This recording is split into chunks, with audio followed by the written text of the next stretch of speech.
the Friday Cocktail, presented by Anna Glowinski. Anna Glowinski here, and I'm delighted to be joined also by Sylvia Holden. And she's going to be talking to us about her book, Accidental Lives, and the life that went behind the book as well. Sylvia, hello, how are you? Hello, Anna. I'm fine, thank you. Thanks so much for joining us. I can see that you've got a few copies of your book in the background there, so you're on video. Yeah. Never want to miss a chance. Well, it looks fantastic, actually. When did you launch it? We launched it on the 20th of November, so just a couple of weeks ago. That's so exciting. And what, the build up to that, how did it come about wanting to write this book and putting it into reality? Yes, you may well ask. We often say, don't we, must write a book or put it all down on paper. You never do. In fact, my co-author and very good friend and business colleague and a fellow trustee and I had taken a break in Kerala to go on the backwaters after we'd had a long trip in Kovalam, and we were reminiscing and going back over all our adventures that we've had in the 50 years we've known each other. And in unison, we suddenly said, let's write a book. And we stuck to it, though it's been a long gestation, about 4 years, writing it and rewriting it and editing and publishing. And, I suppose we're debutante authors, but those who are not know how long it takes to write a book and probably speed up anyway. And the way that you just told that story, you both just said, let's write a book, and then we did it. It makes me feel that is quite representative of the way that you've lived your lives in general and some of the topics that you write about in this book. I mean, it is called Accidental Lives. Would I be right in saying that? And how did the title come about? You said it was all sort of sliding doors moments, it's just how things suddenly changed and weren't supposed to be, and then they were. I met Lindsay by accident. We were both working for the same company and PR company in South Africa. But she was supposed to be, she'd come for an interview for another job. I was looking for an assistant to launch the Wombles of all things in South Africa. And I had presumed that she'd come for the job. So I dragged her away before anybody could stop her. And she wasn't supposed to be working for me at all. And it's just been a wonderful relationship because it's gone on not only just the friendship, which is wonderful, but also, we ran a rather crazy ab-fab type of PR company for 23 years in London. And then it embarked on this very different job of the charity of the Venkat Raman Memorial Trust in southern India. It just sounds like you've led such fascinating lives. Let's just talk a little bit about the PR company that you had in London. Obviously, you said you ran it for 23 years. What year did you start that in? And would you say that the scene around PR has changed since you started? Oh, yes. Absolutely unbelievably so. It's just changed dramatically. And I think I preferred it well. Of course, I'm not involved now I am in terms of promoting the trust, but it's so different from the time that we did it. I think we had a lot more fun, actually. We had some very good clients and we did, I think, a very good job for them, but it was a lot of fun and laughter and just wonderful times, really. Oh, great. And then you went traveling together. Were you not sick of each other's company by that point? Extraordinarily not, actually. I'm not quite sure how she put up with me for so many years, but she has, and she did, and she does. And it's a very special friendship. But our traveling actually was mostly for work there because we did a lot of travel PR. Right. And, for example, Zambia, which was wonderful because it was just the dawn of safaris in Zambia.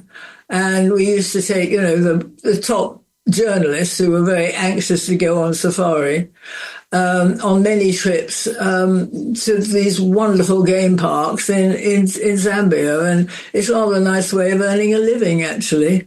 And then we had other travel clients as well, sort of scattered here and there, Mexico, Iceland, here, there, even the English Tourist Board. But we didn't do the Spanish Tourist Board, unfortunately, but we can't speak Spanish.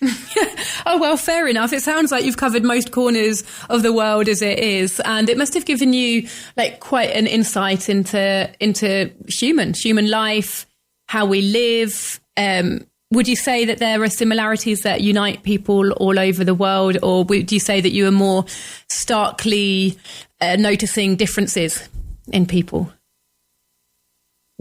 People are the same, aren't they? They just have different ways of living, of maybe of expressing themselves culturally, language, and all sorts of things. But a human being is a human being, and I think that's the wonderful thing. Really, is just meeting other human beings and being able to relate to their way of living. I mean, in India, it's just been wonderful to be working in a village which is clearly it's not so much now, but quite remote from the bigger scene in India, although it's near to Chennai. But this was real village life and poverty too, I'm afraid. That is sadly what we have seen a lot of is the poverty in India. And it's wonderful with what we're doing to bring education to the village that we're really helping to eliminate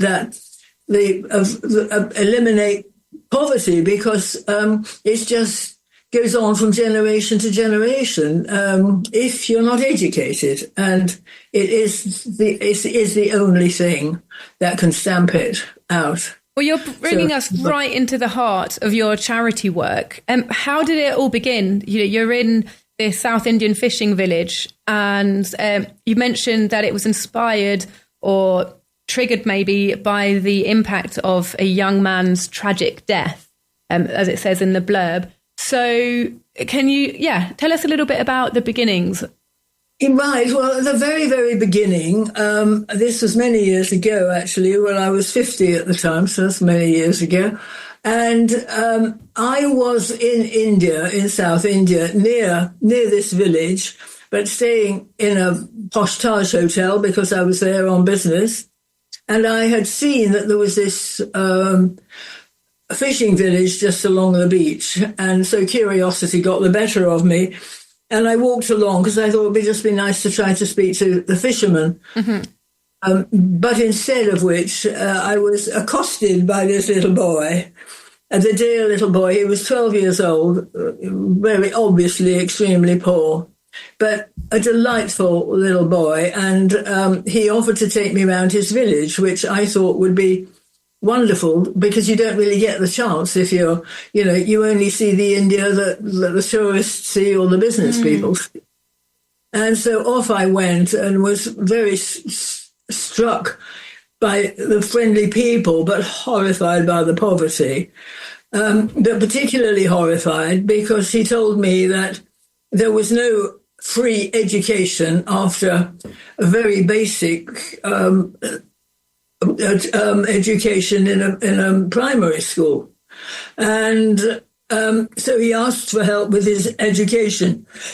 Well, he asked actually for £10 to pay for his fees. And I was happy to give him the £10, but then I very much I'm very impetuous. I will just suddenly say something before my head has engaged. But this was fine. I just said, I'm happy to pay for your education through high school. And if you can go to university, that would be wonderful. Didn't expect it at all. But anyway, this wonderful boy, not only did he do very well in high school, but he then graduated at university and he got a good degree. Oh, my gosh. And we became very close. I visited him twice in Kovalam, and otherwise it was still snail mail at that time until the very end. But we wrote to each other, and and everything was going very well, and he was enjoying life very much. And then tragically, he was killed in a road accident, and he was just 27 years old. So it was a huge, huge sadness. Wow. That's, yeah, that truly is tragic. And, thank you for sharing that story. That's heartfelt. And then I went back to see the family, and JR's brother pushed me into the primary school so I could see what it was like, and it was horrific. And the headmistress said, we need help. We need a high school. Well, I mean, somebody from London who had just retired, incidentally, I was 65 at that point, was suddenly being asked to help with a high school. And of course, being Muggins, I said, okay, well, I'm sure we can do that. I mean, very, very stupid thing to say. But thank God I did, because it's now 21 years later. We have the most unbelievably wonderful schools, particularly the higher secondary school. We have hundreds of people who are sponsored. We have them all going on to get degrees and wonderful jobs, and poverty is being knocked on the head, and their whole lives have been turned around. Gosh, that is fantastic. That's amazing. And your best friends, you did this together. What is the role that she's playing in this as well? Yes, absolutely. I mean, I was the one who actually sponsored the boys, so I went out initially. But I thought, well, if I'm doing this, I'm going to get my mate along too. And luckily, she was happy to do things together. We work very well together, so it's been an extremely good exercise. And I have to say that a lot of the credit goes to Venkat's brother, who has taken over the sharp end of the operation in Kovalam, and is completely brilliant. And the things he's done are just amazing. Well, it's all very well saying, yeah, sure, we'll help put in a high school here.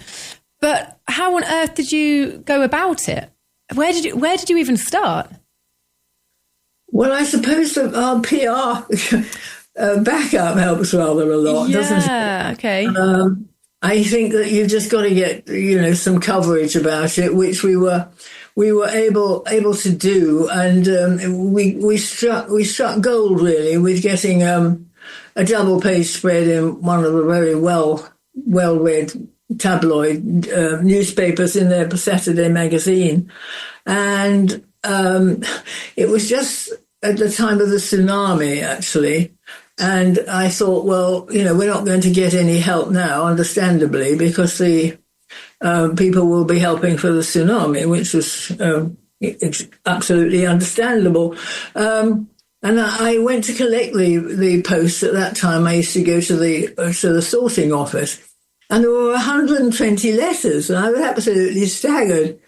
And so much so that I couldn't even get home. I sat in the car park and opened all these letters and all these checks, as we then had in those days. And it was about 10,000, more than that, I think 15,000, pounds rolled out. Well, they didn't all roll out then, but in the end. And that was a wonderful kickstart.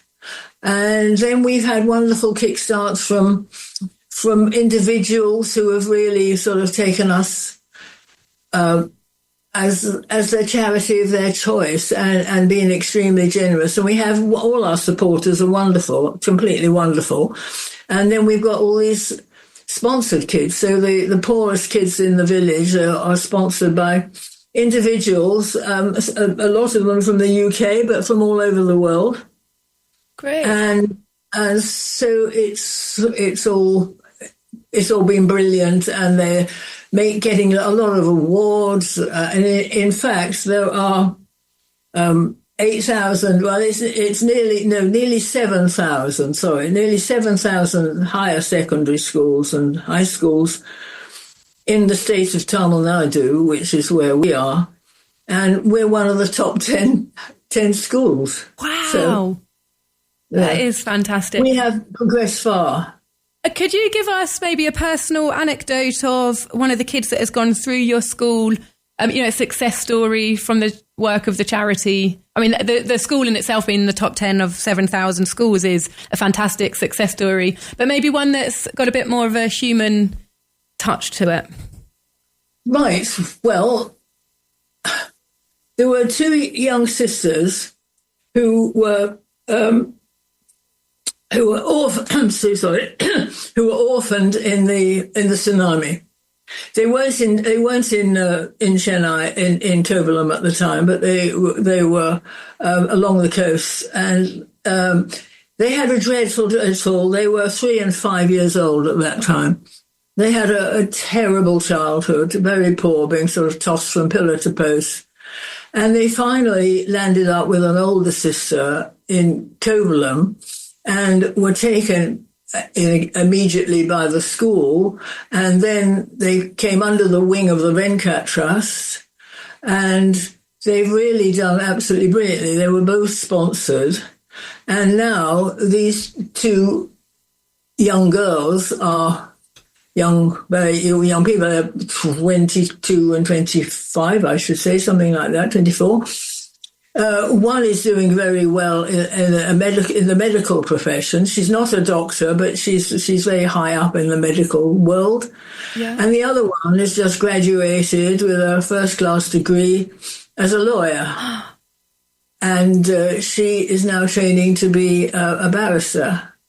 And it's just amazing just to see what can be accomplished, because if you have education, you can accomplish everything. And I mean, I could, if you've got a couple of hours to spare, readers, I can give you an example of people who lived in dire poverty and had no chance in life at all, and knew that their lot was to sweep the streets.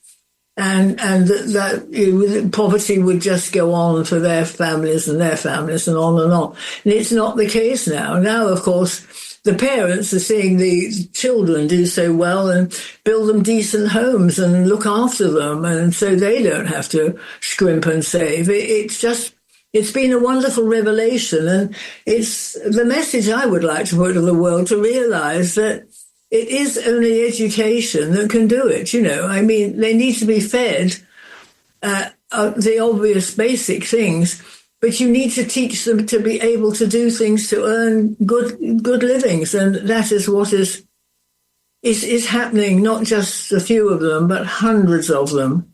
It gets them out of the trap of poverty. I get that, if you just feed somebody, but they're potentially just staying in the same situation day in, day out, week in, week out, year in, year out, but they're just staying alive by being fed. They're not actually being given the tools to get to change their lives in any way. There are so many villages, you see. I mean, India is villages, and there are thousands of them, and there are so many of them, like Kovalam, that don't have any education after the most basic education, primary, of up to 12 years old. And it's still there, unfortunately. It's not improving. The education budget given to the government because these are government schools, but we're the ones who are paying for everything and doing everything and providing all the extraordinary facilities that we have now, which no other ordinary high school will have. And, it's wonderful. And is the school set to last? Has it got a long-term legacy? Is it becoming self-sustainable in itself? Well, I think self-sustainable is self-sustainable with us. I mean, they need the Venkat Trust. They don't need the government, because we now pick up the tab and really, we've got a very, very good headmaster who comes via the government. But we're paying now for most of the teachers and all the facilities that we've had. We have excellent academic. We've got a very good science section, and people are going on to be do a lot of scientific things. And also in sport, we're doing very, very well. We fairly recently started a cricket. Cricket won't be known to the Spaniards, I know, but we started a girls' cricket team, and they absolutely love it. And recently, one of our members, who's a very good bowler, she's been selected for a state place, which is like, it's just completely brilliant. So whatever it is, there are very, very good facilities and very good pastoral care too. Good. Under the trust's. Right, if I can just interject there, hopefully people have been inspired and maybe they'd like to get in touch to support the charity.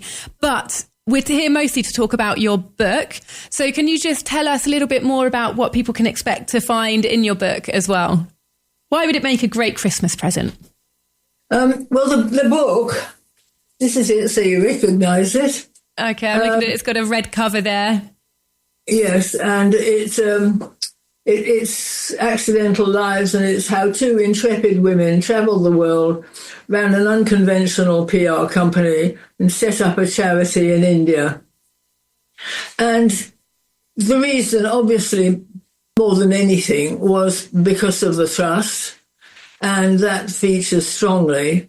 But it's also both sort of individually. I mean, there was 13 years difference between my and Lindsay's age. I'm the older, and so there was a lot of water under my bridge before I knew her. So there's all my activities there. I spent quite a lot of time abroad, just sort of working my way around various countries, and then there's all the anecdotes of our lives, of our childhoods, and the trust, and really everything else that goes into it. It's a quick fire thing, really. It's a page turner. It's anecdotes. I'll just read you what one of our. Okay, we'll get a quick testimonial. We've only got maybe one more minute left to go. Okay, well, this is Dame Margaret Drabble, who is a very renowned novelist and biographer. This book gives an entertaining and moving account of the adventurous lives of that fine duo, Holder and Swan, two fearless, funny and brave women.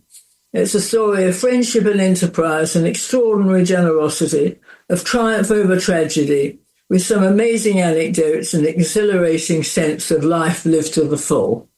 So I think that pretty much sums it up.